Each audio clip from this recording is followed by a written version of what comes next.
halaman 536. Diceritakan dalam sebuah riwayat bahawa iblis, ya, semoga Allah melaknatnya, telah mendatangi Nabi Musa alaihissalam. Kebetulan Nabi Musa sedang bermunajat kepada Allah. Lalu malaikat bertanya kepada iblis, apa yang kamu harapkan dari Musa? Sewaktu ia sedang bermunajat, maka iblis menjawab, aku mengharapkan seperti apa yang aku harapkan dari ayahnya Nabi Adam sewaktu ia berada dalam surga. Artinya apa? Iblis ini tidak putus asa dia sebenarnya. Dia tak putus asa. Tengok, dia tengok Nabi Musa berdoa kepada Allah, dia dekati dan dia berharap, artinya kan belum putus asa itu. Sehingga malaikat bertanya, apa yang kau harapkan? Aku berharap sebagaimana harapan ayahnya, siapa? Nabi Adam waktu di surga. Jadi iblis itu tetap berharap akan kembali ke surga, tapi sombongnya ini yang membuat dia menghalanginya. Betul saya katakan. Dan itu penyakit paling berat. Semua kita itu sangat berharap masuk surga, tapi sombongnya tak boleh tahan. Ya? Dikatakan bahawa apabila waktu solat datang, ini kita fahamkan itu betul. Biar kita jangan-jangan kita terperangkap di sini. Dikatakan bahawa apabila waktu solat datang, maka iblis memerintahkan pasukannya untuk menyebar. Menyebar untuk apa? Untuk mendatangi orang-orang untuk melalaikan solat. Di mana iblis mendatangi orang-orang yang hendak solat, cara macam mana? Ulur waktu. Kejap lagi, lama lagi, ada time lagi. Nah, kita terperangkap berarti iblis sudah menang. Dan itulah tugas iblis. Dan mungkin kita terasa itu. Terasa kita tahu sangat orang. Ya enggak? Kita tahu sangat orang lah. Bagus kata diri sendiri. Macam betul aku kena. Gitulah. Dia akan ulur waktu. Lama lagi. Zuhur pukul 3 masih ada waktu lagi. Itu jam. Ya kan? Tengok. Asar masuk berapa Asar 4.37. 4 ada Zuhur lagi tu. Ada. Itulah. Nah, kalau itu terjadi, itulah suksesnya iblis di situ. Sukses dia di situ. Makanya kan kalau kita lihat hadis Nabi apa? Ketika Nabi ditanya, ayu afdal amal, apa amal yang afdal, yang utama, maka Nabi kata apa? Salat awal waktiha. Salat di awal waktu. Kenapa? Karena iblis bersenjata di sini. Macam mana supaya orang ni solat jangan di awal. Bagi dia last minute. Itu. Kita tak sangat orang, kita lagi bagus. Ya. Mengulur-ulur waktu solat. Jika tak mampu, orang ni tak boleh. Dia mesti nak solat juga, maka dia goda dengan apa? Mengganggu orang itu supaya tidak sempurna rukuk dan sujudnya. Dah cepat. Allahu Akbar, Allah, itu dia. Dah macam breakdance dah. Nah itu. Cepat bawaannya. Nak cepat, maaf saya katakan. Kita tak kata orang. Bagus kita melihat apa kata yang ada je lah. Orang beriman dan orang munafik. Orang beriman dalam masjid bagaikan ikan dalam air. Betah. Ikan dalam air betah kan? Tapi orang munafik dalam masjid bagaikan burung dalam sangkar.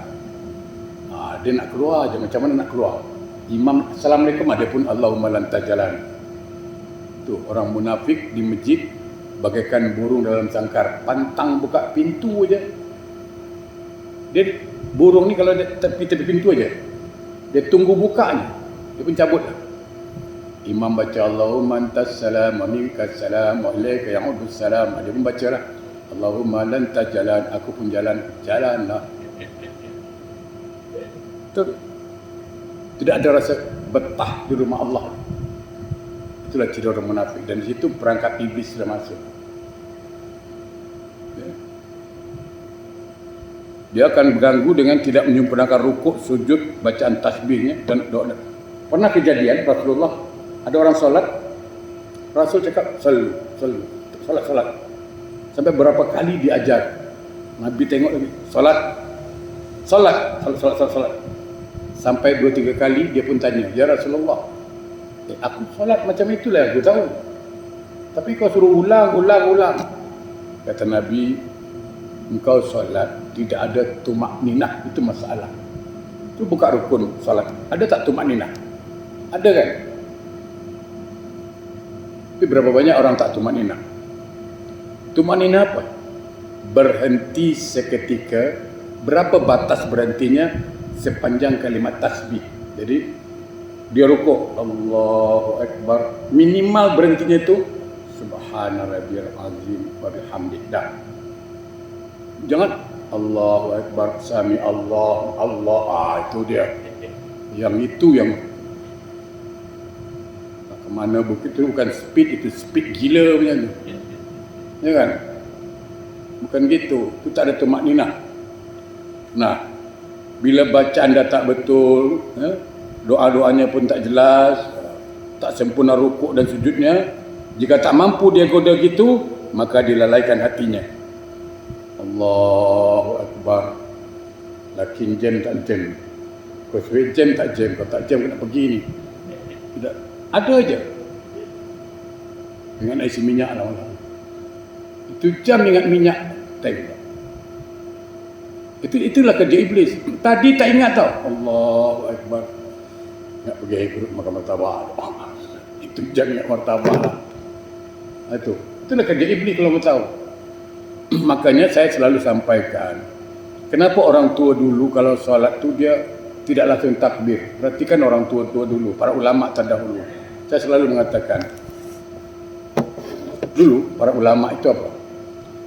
Sebelum takbir tapi ini bukan rukun, bukan wajib. Saya ingin katakan bukan wajib, tetapi mereka dibawakan kepada tasawuf sajalah. Pertama mereka akan ta'awuz. Sebelum takbir ta'awuz dulu. A'udzubillahi minasyaitonirrajim. Itu dia baca tu. A'udzubillahi minasyaitonirrajim. Ya Allah, aku berlindung kepada engkau dari godaan syaitan. Ini maksudnya apa? Bukan setakat baca auzubillah. Baca auzubillah budak kecil pandai. Tapi ada dialog di sini. Dia mengadu dengan Allah. Aku tak kuat nak lawan syaitan. Jangankan aku, iblis pun, Nabi Adam pun kalah. Aku berlindung pada engkau ya Allah dari godaan syaitan. Syaitan pun dah tak boleh cakap lagi. Langsung belah syaitan ni. Baru nak baca auzubillahi minasyaitonir. Syaitan cakap sikit-sikit ngadu dia. Aku baru nak kacau kau dah mengadu. Dia pun pergi. Tak boleh. Betul. Dia macam nak tokok boleh kita tu. Baru auzubillah, kata iblis dah mengadu. Kata. Sebaliknya, adab. Kalau ada orang sebelum takbir tidak baca auzubillahi minasyaitonirrajim, bukan tidak sah solatnya, tapi ada lambang kesombongan di situ. Itu ingat, lambang kesombongan di situ. Kenapa dia anggap sombong? Karena dia ingin fight dengan syaitan, tak payah Allah tolonglah. Sedangkan Nabi sendiri pun baca auzubillah atau ta'awuz sebelum solat. Itu. Okey. Yang kedua, banyak sebenarnya, tapi kita ambil 2 je lah. Jangan lupa baca bismillahirrahmanirrahim. Maksudnya apa? Ini ucapan terima kasih. Bahawa aku berdiri solat ini, kalau bukan rahmatmu tidak mungkin. Rahmat itulah ar-Rahman ar-Rahim.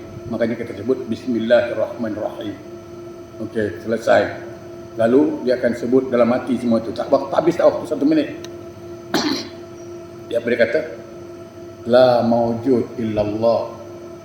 Tidak ada yang wujud kecuali hanya engkau ya Allah. La ma'bud illallah. Tidak ada yang kusembah kecuali hanya engkau. La maqsud illallah. Tak ada yang kumaksud kecuali hanya engkau ya Allah. Lalu dia kunci kalimat ini dengan kalimat hakikat. Apa itu? Ilahi anta rabbi waridokal matlubi. Ya Allah, Engkau yang aku sembah, Engkau yang menciptakan aku minta keridhaan. Jadi solat itu murni untuk menuntut ridha Allah, bukan pahala lagi. Allah nak kasih pahala, kasih, tak kasih pun tak masalah. Dia langsung takbir Allahu Akbar. Setan pun tak boleh kacau. Tak boleh kacau. Selepas solat, dia tak lupa dua. Satu, istighfar, pasti. Selepas solat, astagfirullah, astagfirullah. Kenapa istighfar? Tetap ada kesalahan. Kalau kita tengok Quran, apa dalam Quran? Aqimis solat bizikri.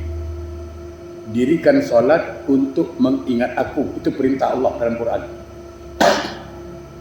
Dirikanlah solat untuk mengingat aku, kata Allah. Sekarang kita bertanya, apakah kita solat ingat Allah 100%? Tidak. Banyak lupa juga, lalai juga. Nah, untuk itulah kita istighfar, mengakui kesalahan kita. Astagfirullah, astagfirullah. Mengakui bahwa belum full kita ingat Allah. Sementara Allah mengatakan dalam Al-Quran, aqimis solat bizikri. Dirikan solat untuk mengingat aku. Nah, istighfar itu yang mahal. Yang Allah suka itu istighfar itu. Kau salah, kau minta maaf, itu bagus.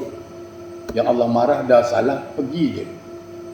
Macamlah solatnya dah betul, tak pernah salah, itu Allah marah. Lepas solat langsung cabut. Macam solatnya dah, tak payah dah pulang, ada apa sebab. Itu yang sombong. Yang kedua, jangan lupa sebut Alhamdulillah. Kenapa? Kerana kita boleh solat itu atas dasar nikmat Allah. Salah satu bentuk nikmat Allah yang kita terima, kita boleh solat. Jangan bicara kusuk. Kau solat tak? Aku solat tapi tak kusuk lah. Kusuk tak kusuk kau solat. Ini kening boleh sujud kepada Allah, sudah syukur. Besok kau jumpa Allah, kenapa? Aku dah sujud Allah tapi tak kusuk. Tak apalah, kata Allah. Daripada tak sujud langsung di mana? Tak malu muka. Di akhirat besok jumpa Allah, tak pernah sujud langsung. Betul kan? Hati-hati. Apabila jika tak mampu untuk menggoda hatinya, maka dia selalu ingat-ingat dunia. Apabila setan tidak berhasil menggoda manusia, maka setan itu akan diikat dan dibuang ke laut. Apabila setan berhasil, maka ia dimuliakan dan disanjung-sanjung. Itulah. Jadi iblis ni bila dah waktu solat, dia pun bagi orang dia, geng-geng dia lah. Geng-geng dia bertabur tu. Goda. Siapa yang berhasil, disanjung-sanjung lah. Best friend. Halo geng. Derek sih. Gitulah. Semua mat rocknya keluar. Siapa yang tak berhasil, langsung dicampak ke laut. Campak ke laut. Allah Ta'ala menceritakan tentang tingkah laku iblis itu melalui firman-Nya. Perhatikan Al-A'raf 16-17. A'udzu billahi minasy syaithanir rajim. La aq'udanna lahum siratakal mustaqim. Thumma la'atiyannahum min baini aydihim wa min khalfihim wa an aymanihim wa an shama'ilihim wa la tajidu aktsarahum syakirin. Apa kata syaitan? Aku benar-benar akan menghalang-halangi mereka dari jalanmu yang lurus. Kemudian aku mendatangi mereka dari muka dan dari belakang mereka, dari kanan dan kiri mereka, dan engkau tidak akan mendapati kebanyakan mereka bersyukur. Jadi iblis sudah janji dengan Allah, komit. Aku akan goda. Selagi darahnya mengalir, selagi nyawanya ada, aku goda dia. Dari depan ke belakang ke kiri kanan, goda. Tapi bagus. Bagus. Allah jawab senang. Boleh, kau goda lah. Goda lah. Aku tetap terima taubat dia kalau dia taubat. Nah, inilah rahsia taubat kalau nak tahu. Saya selalu sampaikan. Iblis berhasil menggoda kita. Ya, katakanlah. Ya. Tapi ketika kita bertaubat, di situlah iblis. Contoh ya. Orang ni dah 50 tahun tak umur. Dah 50 tahun tak pernah sembahyang. 50 tahun kerja dia judi. Judi, beli nombor, ya kan? Minum arak. Macam-macam lah kerja dia. Maksiat, solat tak pernah. Iblis dah anggap ini kawan geng dia masuk neraka nanti. Dia happy ni. Dia happy betul. Kerana dia 50 tahun orang ni tak mungkin taubat lagi. 50 tahun. Iblis dah global confirm ini aku punya member nanti. Tapi Allah berkehendak lain. Kita tak tahu kehendak Allah. Dia pernah buat baik, entah nolong mak dia ke mana kita tahu. Kerana perbuatan baik itu akan menggunakan hidayah. Tiba-tiba orang ni buat baik, turun hidayah dengan dia, sehingga sadar dia, oh aku dah 50 tahun ya. Kawan aku nak dah mati tau. Aku tak tahu bila nak mati lagi, bila aku nak taubat lagi. Mana kita tahu? Lalu dia ingin bertaubat. Ketika dia masuk masjid nak bertaubat tu iblis, walamak, perlu keringat dingin lah, perlu dia. Alamak, dia mulai tepuk dahi lah dia. Puilah, kacau lah. Apalagi kalau ada ampunkan, pingsan lah dia, stroke. Itu kalau kita masuk masjid, alamak masuk masjid pula lah kawan ni. Apa hal lah dia masuk masjid lah. Kenapa Allah ampunkan kita? Kenapa Allah ampunkan dia? Padahal dia pemabuk, penjudi, penzina, semua dia. Pen-pen semua. Pencuri pun dia, penagedah pun dia. Tapi dia taubat untuk taubat. Kenapa Allah ampunkan dia? Ini rahsia dia. Sebab kalau Allah tak ampunkan dia, iblis happy. Kalau Allah tak ampunkan dia, iblis happy. Sukses dia. Rasulullah kecewa. Kerana dia tak diampunkan umatnya, dia sedih dia. Nah, pertanyaan kita sekarang, apakah Allah ingin membuat Rasulullah kecewa atau membuat Rasulullah bahagia? Pasti Allah akan buat Rasulullah bahagia. Bagaimana membahagiakan Rasulullah? Ampunkan umatnya. Ketika umatnya diampunkan, walaupun dia jahat macam mana pun, Allah ampunkan, disitulah bahagia Rasulullah. Dan disitulah iblis kecewa. Jadi ketika Allah ampunkan orang itu, maka Rasulullah bahagia, sebaliknya iblis kecewa. Jadi sebenarnya itu kuncinya. Allah sedang mengazab iblis. Allah sedang membuat iblis sengsara tu. Kalau kita dah diampunkan iblis tu, aduhai, naik gunung turun gunung lah dia. Dia punya menyesal. Betul. Makanya kita tak boleh, sangat-sangat tidak boleh menghina orang. Saya selalu sampaikan, sejahat apapun orang itu, sesamsing apapun dia, jangan hina dia. Jangan. Pintu surga masih terbuka dengan dia. Tapi ingat, sealim apapun kita, sebaik apapun kita, jangan sombong. Kerana pintu neraka pun terbuka. Ini kadang-kadang kita bila tengok orang pakai tattoo, sibuk. Tattoo apa ni, penuh tattoo. Dah lah, dia terlanjur tattoo, apa nak buat? Ya kan? Janji dia solat sekarang. Yang kau risau tak bertattoo, tak solat. Dia risau orang tattoo solat. Heran. Orang tattoo solat dia risau. Yang tak bertattoo tak solat ke? Kita risau itu kan. Ya, pelan-pelan lah. Saya banyak juga jumpa orang tattoo solat. Last minute dia tanya macam mana nak buang. Dia sadar sendiri tu. Dia tahu tu salah. Dulu dia tak tahu. Kan gitu. Sikit rambut panjang masuk masjid. Apalah kau panjang, potonglah sikit biar ada adab. Astagfirullah. Biarlah rambut dia panjang asal ke masjid. Daripada botak masuk penjara. Mana mau? Kan? Kan itu masalah rambut pun. Janji dia rapi. Bersih dah lah. Tak ada masalah tu. Dan kita ni terlalu berlebihan. Dalam Al-Quran surah Al-A'raf 27, a'udzubillahi minasyaitonirrajim. Ya bani Adam la yaftinannakumus syaitan kama akhraja abawaikum minal jannah.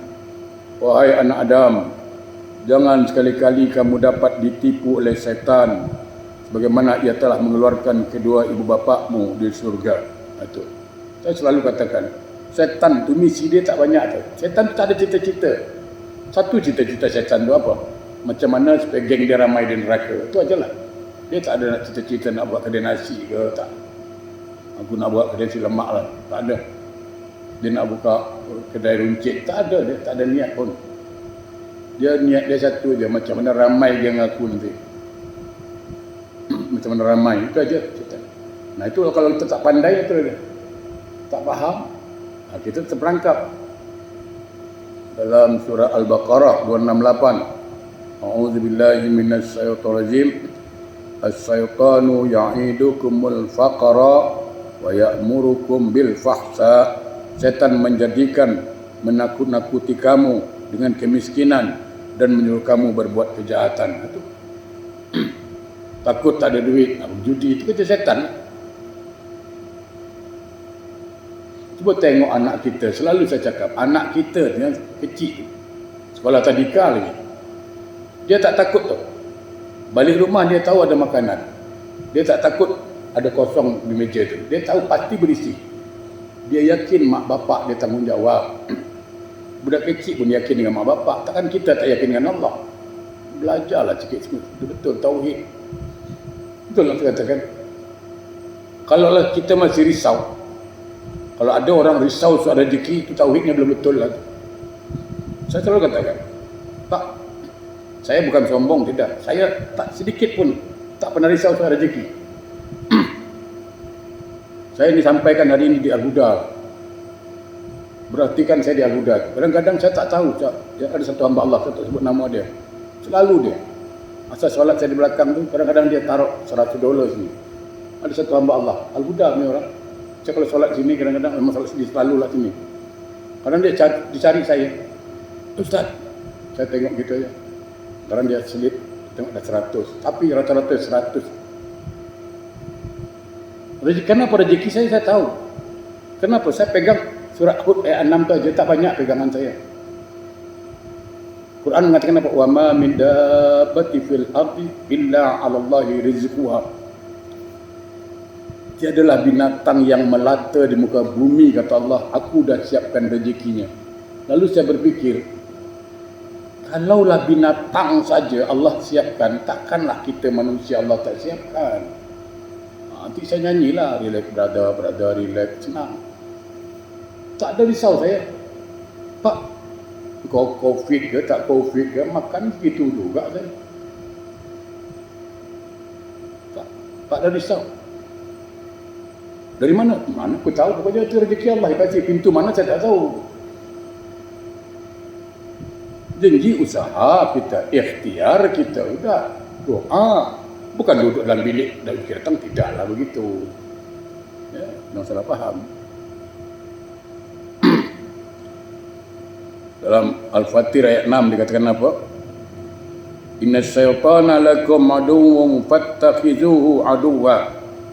Sesungguhnya setan itu musuh bagimu, maka anggaplah ia musuhmu. Namanya musuh macam mana? Kita jauh lah. Mana ada musuh buat baik dengan kita? Namanya musuh. Namanya musuh, baik pun kita buat, jahat bagi dia. Yakin dia kata. Orang dengki dengan kita, buat baik macam mana pun lah. Sedekah di masjid, $1,000. Sama dia tak baik. Ini semua ambil muka menyalah. Tengok. Ada salah orang. Kita buat, aku beli $1,000, $1,000. Beli Quran 100 biji, kasih masjid. Semua ambil nama yang lain ni. Apalah. Tak ada. Orang kalau dengki, tak ada baik orang. Yang tak baik itu hati dia tu, bukan apa, bukan orang itu. Itu masalah. Jadi setan begitu juga. Tak pernah baik. Kalau setan maunya kita jangan baik. Itu loh.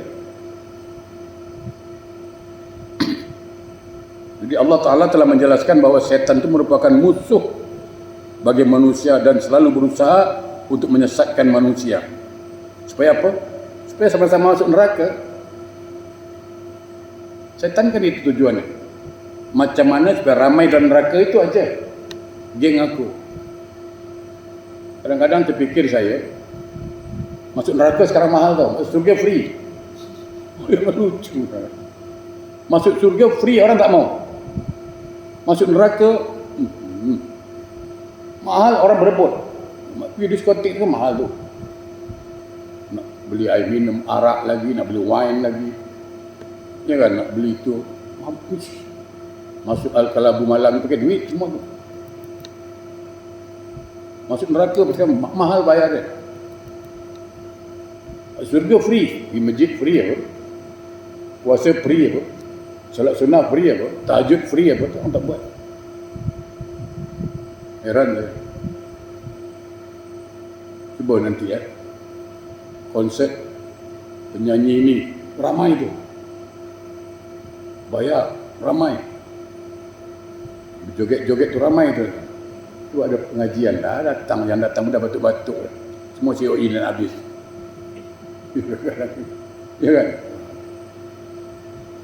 Penyakit. Selain setan, ini bagus hadisnya ni. Hadis penutup saya katakan. Ingat ada hadis Nabi dari Anas bin Malik. Beliau mengatakan bahawa Nabi SAW bersabda, ini bagi kita kena faham. Al-mu'minu baina khamsin sadaida mu'minun yahsuruhu wa munafiqun yabghaduhu wa aduwwun yuqatiluhu wa syaitanun yudilluhu wa nafsun tuwihi. Allahu Akbar. Kita orang yang beriman jangan ingat setan musuh tu. Ada 5 kena faham. Jadi jangan ingat. Kita ingat setan musuh. Setan musuh ada 5. Siapa orangnya itu? Pertama, orang mukmin yang dengki dengan kita, musuh kita. Kan di antara kita kan ada yang dengki dengan kita. Ada aja. Makanya Nabi pesan. Nabi pesan apa? Kalau engkau dapat nikmat, engkau jangan war-warkan, engkau jangan heboh-hebohkan. Kata sahabat, kenapa? Ada orang dengki. Kata sahabat lagi, siapa yang dengki tu? Yang tak suka tu lah. Yang tak suka dengan kau tu, itu tak suka dan kau dapat nikmat. Itu. Jadi pendengki tu musuh kita. Dia tak suka kita senang, itulah dia. Kita naik kereta, dia yang semput. Kereta naik bukit, dia sesak nafas. Yang kedua, musuh siapa? Selain orang dengki, orang munafik yang membencinya. Orang munafik. Orang munafik ni apa? Kalau bahasa Jawanya, orang belangkon. Tapi Jawa tu namanya belangkon tau. Depan rata, belakang kedut. Depan, ya, siap, siap, ya, siap, siap. Nah, depan kita siap, siap. Belakang kita, siap. Itu dia model. Betul. Itu model kita banyak ada. Depan kita, ya. Siap, siap, siap. Saya. Bukan main. Belakang kita, sanyau. Habis kita. Selanjutnya, iaitu musuh yang memeranginya. Ya. Artinya, kalau ada musuh lah. Yang keempat, setan yang menyesatkan. Musuh kita juga. Dan yang kelima, nafsu yang suka mengarahkan kita kepada keburukan. Nafsu amarah, bisu. Jadi nafsu yang cenderung untuk berbuat sesat dan menyelewengkan. Karenanya setiap Muslim harus mohon pertolongan kepada Allah Ta'ala agar diberi kekuatan untuk menghadapi musuh-musuhnya dan kemampuan untuk mengerjakan apa yang diridhoi oleh Allah Subhanahu wa Ta'ala. Saya kira cukup dulu, insya-Allah. Badan saya pun tak begitu bagus juga ni. Yang benar datang dari Allah, yang salah saya. Insya-Allah kita jumpa lagi Sabtu Senin depan. A'udzubillahi minasyaitonir rajim. Bismillahirrahmanirrahim. Alhamdulillahirabbil alamin. Allahumma shalli ala